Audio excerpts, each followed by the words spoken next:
இதெல்லாம் நாங்க பல பார்த்துட்டோம். இந்த திமுகவில் நீங்க இருக்கேன்னு சொல்றீங்கல்ல, திமுகவில் இருக்கேன்னு சொல்றீங்கல்ல, திமுகவுக்கு என்ன தகுதி இருக்கு அதை மட்டும் சொல்லுங்களேன். யாரு எங்க பேசினாரு? நாடாளுமன்றத்தில் பேசினாரா? பேட்டி கொடுக்கறத நாங்க கேட்கலன்னு, பேட்டி கொடுக்கறத நாங்க கேட்கலன்னு. நாடாளுமன்றத்தில் தனிநபர் தீர்மானம் போட்டு நான் சொல்றேன். நாடாளுமன்றத்தில் அண்ணன் என்ன பேசினாரு நான் சொல்றேன். அண்ணாமலை சொல்றாரு தமிழ் மொழிக்கு முக்கியத்துவம் கொடுக்கிறார் மோடி. எங்க கொடுத்திருக்காரு? இங்கே தமிழ் மொழியை வைத்து ஆட்சி அதிகாரத்துக்கு வந்த திராவிட முன்னேற்ற கழகம் தமிழ் மொழிக்கு முக்கியத்துவம் கொடுக்கல. அங்க மத்தியில் ஆகிற பாஜகவும் தமிழ் மொழிக்கு முக்கியத்துவம் கொடுக்கல. முக்கியத்துவம் கொடுத்திருந்தா, ஒருவேளை திமுக கொடுத்திருந்தா நாடாளுமன்ற கட்டடம் புதிய கட்டடம் கட்டலாம். அந்த கட்டடத்துல என்னுடைய தாய்மொழி தமிழ் இல்ல, 16 மொழியை போட்டு வச்சிருக்க. அதுல என் தாய்மொழி எங்களான்னு அக்கா கனிமொழி பேசி யாராவது கேட்டிருக்கீங்க? தமிழச்சி தங்கபாண்டியன், ஆராசா, எங்க அண்ணன் திருமாவளவன் யாருமே பேசல. அவங்களுக்கு அது பிரச்சனை இல்ல. இங்கு தமிழ் மொழியை வைத்து ஆட்சி அதிகாரத்துக்கு வரணும், தமிழ் மொழியை அந்தஸ்து உயர்த்தணும். அங்கே போய் போராடுறா, அங்கே போய் பேசுறா, பேசுறது இல்ல. யாரு எங்க பேசினாரு? நாடாளுமன்றத்தில் பேசினாரா? பேட்டி கொடுக்கறத நாங்க கேட்கலன்னு, பேட்டி கொடுக்கறத நாங்க கேட்கலன்னு. நாடாளுமன்றத்தில் தனிநபர் தீர்மானம் போட்டு நான் சொல்றேன். நாடாளுமன்றத்தில் அண்ணன் என்ன பேசினாரு நான் சொல்றேன். நாடாளுமன்றத்தில் திரௌபதி முர்முவை கூப்பிடலன்னு சொல்லி தனிநபர் விவாதத்துக்கு ஏற்படுத்தி அண்ணன் திருமாவளவர்கள் பேசினாரு. நான் ஏத்துக்கிறேன். அது தனிநபர் மசோதா எதுக்கு போடப்பட்டது? நாட்டின் குடியரசுத் தலைவரை கூப்பிடலன்னு, குடியரசுத் தலைவரை கூப்பிடலன்னு. என் மொழிக்கு அந்த அங்கீகாரம் இல்ல. என் மொழிக்கு ஒதுக்காத நிதியை சமஸ்கிருத மொழிக்கு 1348 கோடி ரூபாய் ஏன் ஒதுக்குனீங்க? 10 ஆண்டுகள்ல தமிழுக்கு 67 கோடி தான் ஒதுக்கிருக்கீங்கன்னு அண்ணன் திரும்ப பேச்சுக்கிறத காட்டுங்க. நான் இறங்கி போயிடுறேன், இருக்கிறத காட்டு நான் இறங்கி போயிடுறேன். உங்கள்கிட்ட அண்ணா நான் தான் சொல்றேன்ல, நான் ஆதாரத்தோட சொல்றேன். நீங்க பேசுற எல்லாத்தையும் நான் சொல்றேன், அப்படித்தான் சொல்றேன். அண்ணன் திரும்ப மீது எனக்கு நம்பிக்கை இருக்கு, மரியாதை இருக்கு, அது வேற. ஆனா எங்கள் மொழி குறித்து இதெல்லாம் நாங்க பல பார்த்துட்டோம். இந்த திமுகவில் நீங்க இருக்கேன்னு சொல்றீங்கல்ல, திமுகவில் இருக்கேன்னு சொல்றீங்கல்ல, திமுகவுக்கு என்ன தகுதி இருக்கு அதை மட்டும் சொல்லுங்களேன். 3 ஆண்டு காலம் ஆட்சியில் இருக்குது.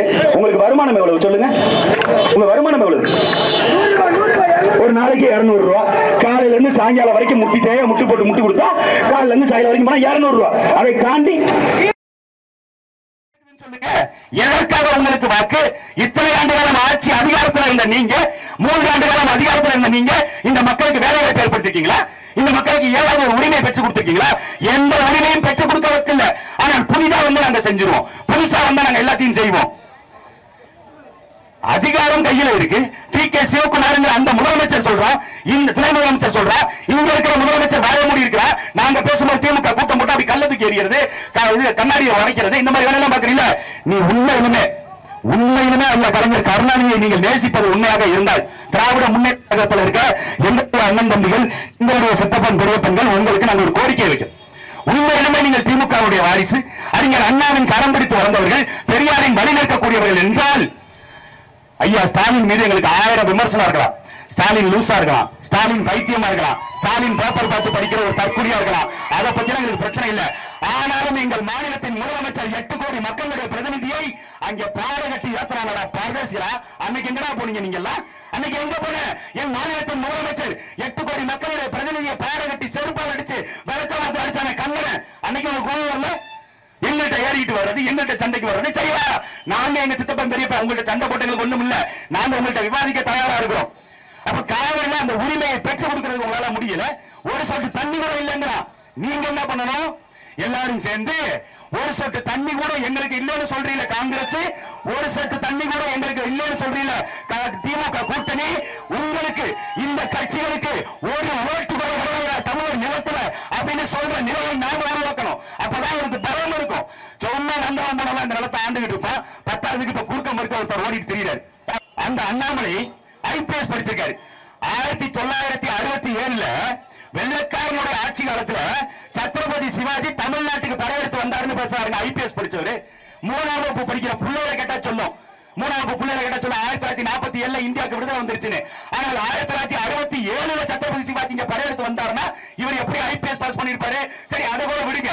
இவர் ஐபிஎஸ் அதுல கூட அந்த பரீட்சையில அந்த கேள்வியை வரலன்னு கூட வச்சுக்கோம். இன்னொன்னு சொல்றாருங்க. 2 நாளைக்கு முன்னாடி ஒரு தொலைக்காட்சி விவாதத்துல ஒரு பேட்டியில சொல்றாரு அண்ணாமலை, என்னை கதராடை உடுத்த சொல்லி இந்த நாட்டிற்கு வலியுறுத்திய இந்திய நாட்டினுடைய முதல் பிரதமர் காந்திங்கிறாங்க. முதல் பிரதமர் நேருங்கிறது கூட அவங்களுக்கு தெரியல. அவர்களான அரசியல் பேசுறாரு. ஐயா நரேந்திர மோடி அவர்கள் இப்ப சமீபத்தில் ஒரு வாரத்துக்கு முன்னாடி சொல்லியிருந்தார். டிவி எல்லாம் கூட விளம்பரம் போட்டுட்டு இருக்காங்க. என்னது?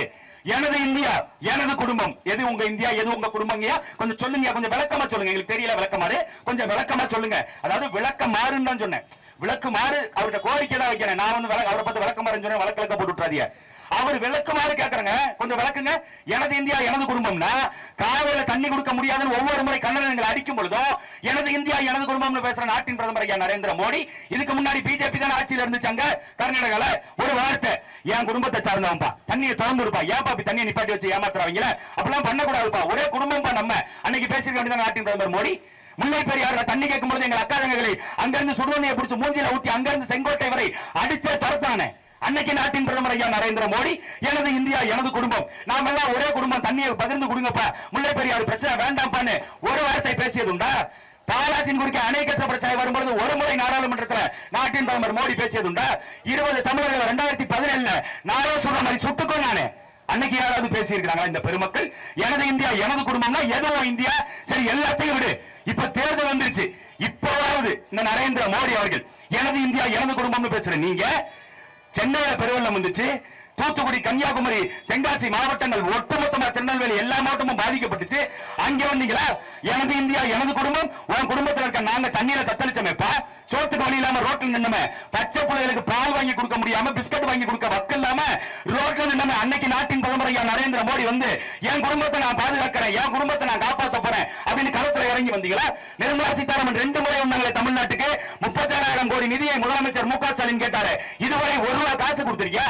எதையும் கொடுக்கறது இல்ல. ஆனா அவர் வந்தா தமிழ்நாட்டு மக்களுக்கு நல்லா இருப்பாருங்க, நல்லா செய்வாருங்க. என்ன செஞ்சாரு? நல்லா ஏற்கனவே எங்க காதுல செஞ்சு விட்டு தான் போயிருக்கிறாரு. 2014 வந்தாரு, நாட்டுல ஓட்டு கேட்க வரும்போது சொன்னாரு, 2 கோடி இளைஞர்களுக்கு நான் வேலை வாய்ப்பை ஏற்படுத்துவேன். 2 கோடி இளைஞர்களுக்கு வேலை வாய்ப்புனா இப்ப 10 ஆண்டுகள்ல 20 கோடி பேருக்கு வேலை வாய்ப்பு இருக்கணுமே. எத்தனை பேருக்கு கொடுத்திருக்கீங்க? ஏதாவது ஒரு சான்று, ஒரு வரலாறு, ஒரு ஆதாரம் ஒண்ணு கிடையாது. கருப்பு பணத்தை நாங்க மீட்டுருவோம், 500,000 ரூபாய் செல்லாது, 500,000 ரூபாய் செல்லாதுன்னு சொல்லி 100 நாள் பொறுத்துக்கங்க. யாரு?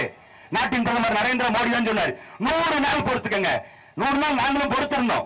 அதே சொல்லும்போது ஒரு வார்த்தை சொன்னார், 100 நாள் பொறுத்துக்கங்க, கருப்பு பணத்தை நான் மீட்கல, என்ன பெட்ரோல் ஊத்தி கொடுத்துங்க.